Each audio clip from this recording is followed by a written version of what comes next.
సభా సరస్వతికి నమస్కారాలు.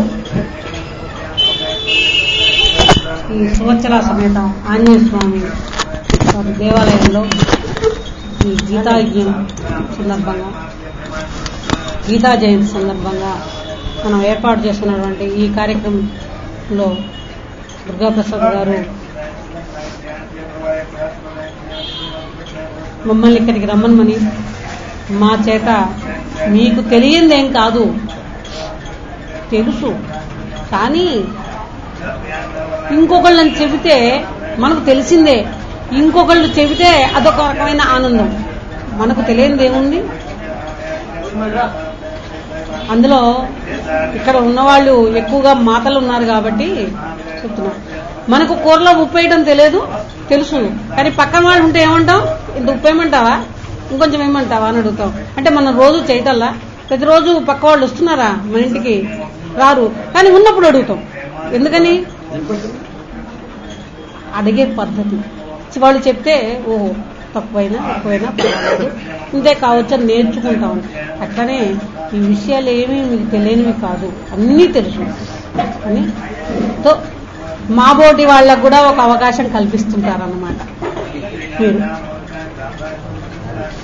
ఏదో మేము చెప్పుకోవడానికి అవకాశం కల్పిస్తున్నారు అనుకుంటాను, అంతేగాని నేను చెప్పడం మీరు వినటం కాదు. మాకు కూడా ఒక అవకాశం కల్పిస్తున్నారు. ఉయ్యూరులో మేము ఎక్కడి నుంచో విజయవాడ నుంచి వచ్చి ఉయ్యూరులో మీ నలుగురు ముందు కూర్చొని ఇట్లా మాట్లాడుకుంటున్నామంటే ఇది ఒక ఆనందకరమైనటువంటి విషయం. అయితే అసలు భగవద్గీత ఎందుకు? మనకి ఎన్నో పురాణాలు ఉన్నాయి కదా, ఎన్నో చదువుతున్నాం కదా. అసలు ఈ గీతా జయంతి, ఈ భగవద్గీత పుట్టినరోజు, ఈ భగవద్గీతకు పుట్టినరోజు చేయటం అసలు ఏంటి? మనుషుల కంటే పుట్టారు, ఒక పుట్టినరోజు చేస్తున్నాం. మరి ఒక పుస్తకం పుట్టినరోజు కూడా, లేదా ఒక 4 మాటల పుట్టినరోజు కూడా, మాటలే కదా, భగవద్గీత అంటే మాటలే కదా. దాన్ని ఒక పుస్తకంగా మనం రాసుకున్నాం. తర్వాత ఆ రోజుల్లో కృష్ణుడు చెప్పినప్పుడు పుస్తకం లేదు, ఆయన పుస్తకం చూసి చెప్పలా. ఇప్పుడు మనం పుస్తకం ఏర్పాటు చేసుకున్నాం. ఎందుకంటే అంత జ్ఞానం మనకు లేదు కాబట్టి, ఆనాడు ఆయనకున్నంత జ్ఞానం మనకు లేదు కాబట్టి ఆయన వాటిని మనం రాసుకొని, చదువుకొని, మననం చేసుకొని, అర్థం చేసుకొని తర్వాత ఆచరించడానికి ప్రయత్నం చేస్తున్నాం ఇప్పుడు. కాబట్టి మనకు పుస్తకాలు. మరి మాట పుట్టిన రోజున కొన్ని మంచి మాటలు, పుట్టిన రోజున కొన్ని లక్షల సంవత్సరాల తర్వాత పుట్టినరోజు జరుపుకుంటున్నామంటే అది ఎంత గొప్పదై ఉండొచ్చు. ఎంత గొప్పది అయితే మనం ఇవాళ రోజుని జయంతిని జరుపుకుంటున్నాం. అది ఒకటి. భగవద్గీత ఎందుకు చదవాలంటే ఈ సంవత్సరంలో, ఈ 4 రోజుల్లో, ఈ 100 సంవత్సరాల లోపలే మనుషులను గుర్తించుకోలేనటువంటి మనం ఈ సంవత్సరం తర్వాత నెక్స్ట్ ఇయర్ నేను వస్తే, నేను కనుక దాదాపుగా వస్తూ ఉంటే ఓ పద్మావతి శర్మ గారు బాగున్నారంటారు. ఓ 4 ఏళ్ల తర్వాత మిమ్మల్ని ఎక్కడ చూసినట్టున్నదండి అంటారు నన్ను కదా. అంటే 4 ఏళ్ల తర్వాత గుర్తుండదు. కానీ మరి ఈ లక్షల సంవత్సరాల తర్వాత ఎట్లా ఉంది? ఒక యుగం దాటిన తర్వాత ద్వాపర యుగంలో జరిగింది. మరి కలియుగం వచ్చి ఎన్నేళ్ళు అయిందో ఇప్పటికీ, అయినా గుర్తుంది కదా. అది భగవద్గీత యొక్క గొప్పతనం, ఆ గీతలో ఉన్నటువంటి సారాంశం యొక్క గొప్పతనం, ఆ భగవంతుడు చెప్పినటువంటి మాటల యొక్క గొప్పతనం. అసలు భగవద్గీతని మనం ఎందుకు చదవాలి అంటే, మనకు ఒక 3 ప్రస్థానాలన్నీ ఉన్నాయి. అంటే 3 ప్రస్థానం అంటే మొదలు పెట్టడాలు. ఇది మొదట ఎలా జరిగిందంటే, వేదాలు, మన ఋషులు మనకు వేదాలను ఏర్పాటు చేశారు. అవి అందరికీ అందుబాటులో లేవు. అందుబాటులో లేక ఆ వేద సారాలను చివరికి ఉపనిషత్తులు అని వాటిని తీసుకొచ్చారు, వాటిని చెప్పారు, కానీ అవి అందరికీ అందుబాటులో లేవు. సరే, ఆ తర్వాత ఇలా కాదని శ్రీకృష్ణుడు అర్జునునికి ఓదారుస్తూ అర్జునునికి చెప్పినట్లే చెప్పి అది మానవులకందరికీ కూడా ఉపయోగకరమైనటువంటి విధంగా చెప్పాడు. ఒక అర్జునుడికే చెప్పలా. చంపేది నువ్వు కాదు, అన్నింటికీ నేనే ఉన్నాను అంటే ఆ రోజు అర్జునుడి కోసమే చెప్పలా. ఇప్పుడు మన కోసం కూడా అన్నీ మనమే చేస్తున్నామా అని అనుకుంటూ ఉంటాం. నేను నేను నేను నేను అనే అహంతో అన్నీ నేను చేస్తున్నా, నేను ఉద్యోగం చేస్తున్నాను, నేను డబ్బు సంపాదిస్తున్నాను, నేను ఆ పని చేస్తున్నాను, నేను ఈ పని చేస్తున్నాను. అసలు చేయిస్తున్నది ఎవరు? అసలు చేయించేవాడు గనక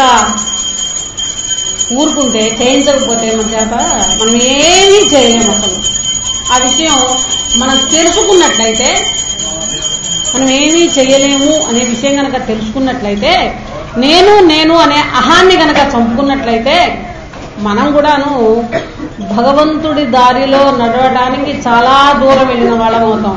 కానీ ప్రతిదానికి నేను అనే అహం మనల్ని ఇక్కడే, ఈ ప్రపంచంలో ఇక్కడిక్కడే తిరగడానికి అవకాశం కల్పిస్తున్నది.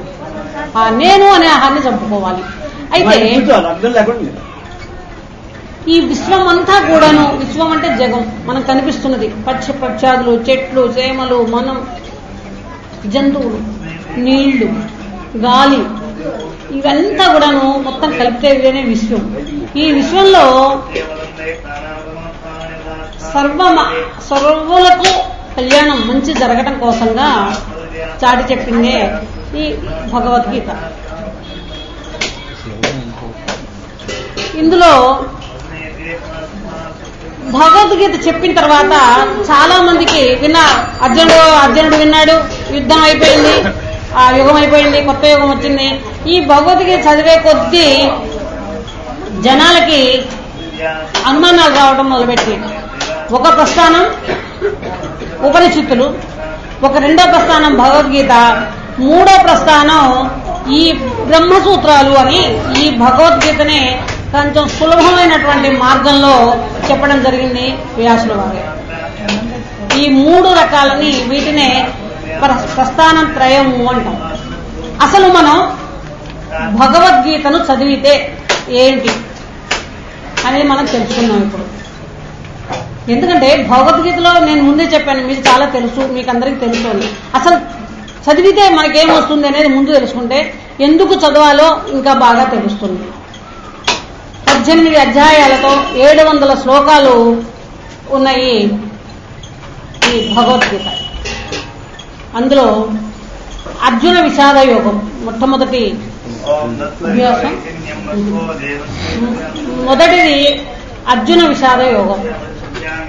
దీన్ని కనుక చదివినట్లయితే మానవుడికి మనకి పూర్వజన్మ శృతి కలుగుతుంది. దీన్ని కనుక బాగా అధ్యయనం చేస్తే పూర్వజన్మ శృతి కలుగుతుంది. అంటే ఒకసారి చేసేసానండి, నాకు మొదటి జన్మలో ఏం జరిగిందో నాకేం తెలియటం లేదే. ఒకసారి చదివితే కాదు, దాన్ని ఆకలింపు చేసుకోవాలి. చదువుతూ ఉన్నప్పుడు మీ మనసు ఇంకా వేరే దేని మీదకి ధ్యాస పోకుండా చదువుతున్నారా, అది ముఖ్యం. ఇంకా దేని మీదకి ధ్యాస పోకూడదు. నేను చెప్తున్నాను, అక్కడ గంట కొట్టారు, గంట నా మనసులోకి వచ్చేసింది, నా మనసును డిస్టర్బ్ చేసింది అంటే నేను పూర్తిగా అందులో మునిగిపోయినానా? మునిగిపోలే. అంటే ఇలాంటి వాటినన్నింటినీ అధిగమించి పూర్తిగా అర్జున విషాద యోగాన్ని కనుక మనం పూర్తిగా కనుక అందులోనే మమేకమై కనుక చదివినట్లయితే మన పూర్వజన్మ స్మృతి క్రితం జన్మలో మనం ఏమున్నాము, అప్పుడు చేసినటువంటి మంచి పనులేంటి, ఇప్పుడు ఈ మానవ జన్మ ఎత్తాము, ఇప్పుడు చేసిన పనులేంటి, నెక్స్ట్ జన్మ దేనికి పోతాము. క్రితం జన్మలో మంచి పనులు చేశాం కాబట్టి మానవ జన్మ ఎత్తాం. మానవ జన్మ అనేది చాలా ఉత్కృష్టమైనటువంటి జన్మ, ఎప్పుడు వచ్చేది కాదు, అందరికీ వచ్చేది కాదు. ఆవు తర్వాత, గోవు తర్వాత వచ్చే జన్మ ఇది. అంటే మనం ఎన్నో పాపాలు, ఎన్నో రకరకాలైనటువంటి క్రిమికీటకాలుగా పుట్టి అవి అయిపోయి మానవ జన్మలోకి వచ్చాం. ఇప్పుడు మనకు వేటికి మనసు లేదు, వేటికి మనసు లేదు, వేటికి పని లేదు. మరి మనకే మనసున్నదే, మనకే ఆలోచించే ఇది ఉన్నదే, మనకే మాట్లాడే ఇది ఉందే. కానీ ఇవన్నీ ఉన్నాయి.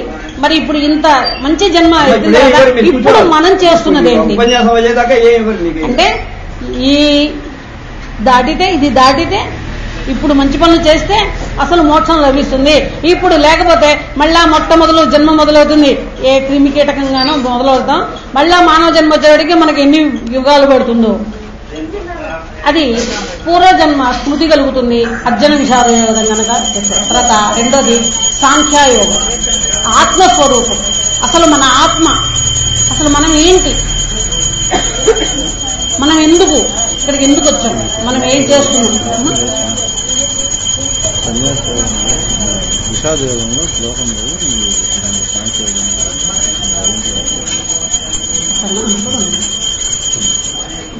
అర్జున విషాద యోగంలో ఒక శ్లోకం చదువుతారు, వినండి. ఇప్పుడు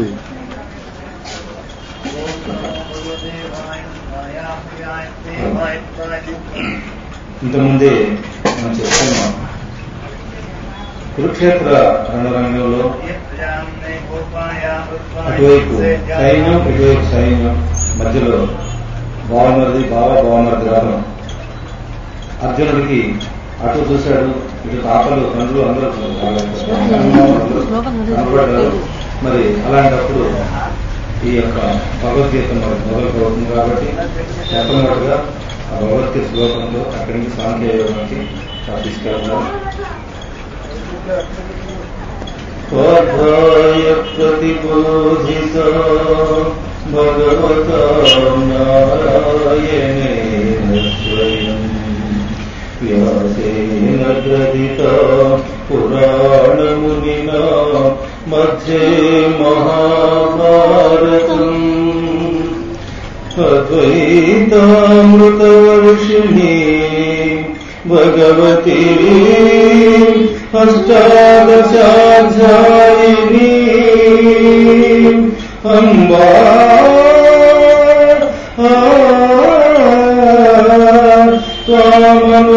త్వామనుసందదామి భగవద్గీతే భవద్వేషిణి భగవద్గీతే భగవద్వేషిణి. ఇప్పుడు అర్జునుడు ఏదైతే తన యొక్క భయాన్ని విషాద రూపంలో చూశారో, నకాంక్షే విజయం కృష్ణ నచ రాజ్యం సుఖాని చ కిన్నో రాజేన గోవింద కిం భోగై జీవితేన కిం భోగై జీవితేన. నాకు విజయం వద్దు, రాజ్యం వద్దు, రాజ్యసుఖం వద్దు అని ధనుర్బాణాలు కింద వేసినటువంటి పరిస్థితుల్లో